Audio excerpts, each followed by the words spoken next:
Hey guys, Bobby from Friction Grand Rapids.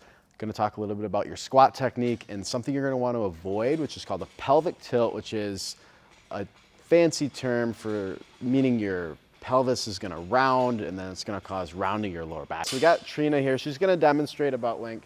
So usually you'll start your squat. It's going to look pretty good, but then get towards the bottom, there's rounding of the pelvis and the lower back will kind of round, and then you'll stand up. It's really a hard thing to feel, but we'll talk a little bit about how to self-assess that later on in this video. Kind of look at two trains of thought here. One is you're either lacking range of motion. So there's another video that we're gonna post a link for that covers general squat mobility. But we're gonna look at some specific squat mobility. We're gonna look at avoiding a hip impingement. What that means is it's kind of like if your hip isn't in a good position, it binds. So we're gonna show you guys a few stretches that will kind of get your femur bone to move a little bit better, and it should allow you to squat better at the hip joint. We're also gonna look at ankle mobility and how that kind of restricts your squat.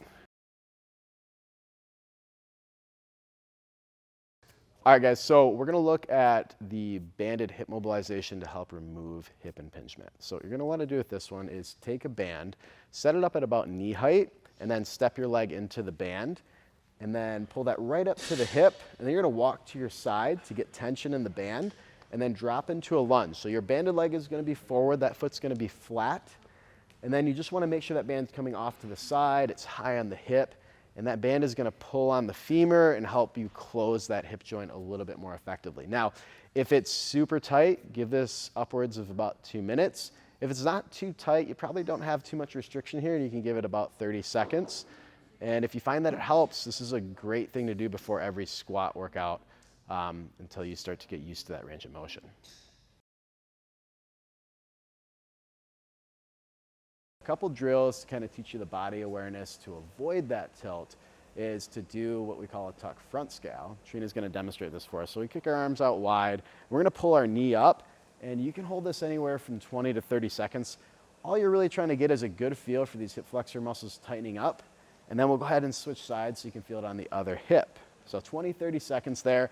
And then the second piece to that is to go into the bottom of an air squat and just hold that position, trying to squeeze those same muscles in the very bottom and maintain that upright torso. You should also be able to actually engage your lower back a little bit more when you're keeping your hip flexors tight. The next mobilization is really effective if your ankle mobility is restricting your hip movement or causing you to utilize more hip movement. Trina's gonna show us what this looks like. So she's gonna initiate a squat, and what it's gonna look like is that shin is gonna stay really vertical, so she's not getting anything out of her ankles, so her hips have to try and compensate, and then you'll notice that she starts to round her lower back and her hips as she's going into that. So go ahead and stand up out of there. So one thing you're gonna wanna work out if you see that your squat looks like this is an ankle dorsiflexion stretch, which is really just closing that ankle joint. So Trina's gonna grab a kettlebell. She's gonna kneel on her right leg. She's gonna work on her left ankle. She's gonna take that kettlebell, and she's got a heavier one. She's not new to this exercise, so she's gonna be comfortable with more pressure. Now, if this is your first time doing it, you don't need that much pressure. You might do like a 15 or 25 pound kettlebell or dumbbell, but she's just gonna use that weight to kind of encourage that knee to come over the toes. But you'll notice that her heel is gonna stay flat as she goes through that. So go ahead and ease out of there, Trina. Once people start to master the air squat, they want a back squat. They want to put more weight on it. They want to generate more strength, get more muscle mass, and the back squat is a fantastic tool with that. But if you have a butt link or a pelvic tilt, then it becomes more dangerous because now it's under load. So one thing to help you guys avoid that injury, avoid that bad position, is having a proper setup, generating tension in the right way. So Trina's gonna help us with this. She's gonna set up under the bar for a back squat. She's gonna get a grip a little outside her shoulders, set it on her upper trap, and before she takes it out of the rack, she's gonna actually squeeze her elbows back and together, getting a whole bunch of tension between her shoulder blades.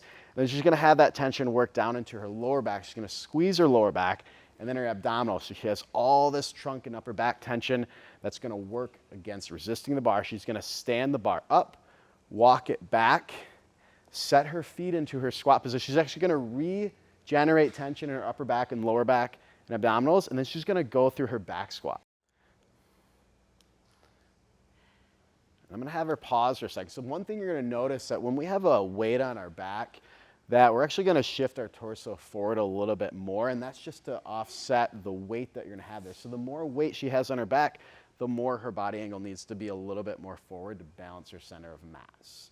And that's gonna give her better leverage on the bar, allows her to use her hips a little bit more. Your camera is going to be set up so we can see the shoulders stacked over the hip. And all you really need to do is go through a couple air squats and kind of pay attention to that movement. And again, if you're going to have a barbell, we'd have a really large bumper plate. And we might need to kind of back up to a little bit more posterior view. This way, the bumper plate isn't going to obstruct the view of your lower back. Cool?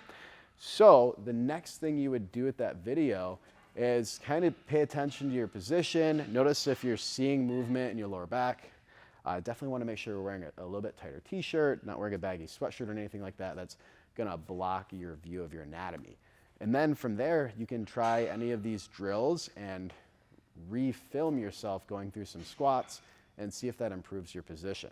Pay attention to what techniques and drills make improvements with your position, and then just repeat them until you get a better squat.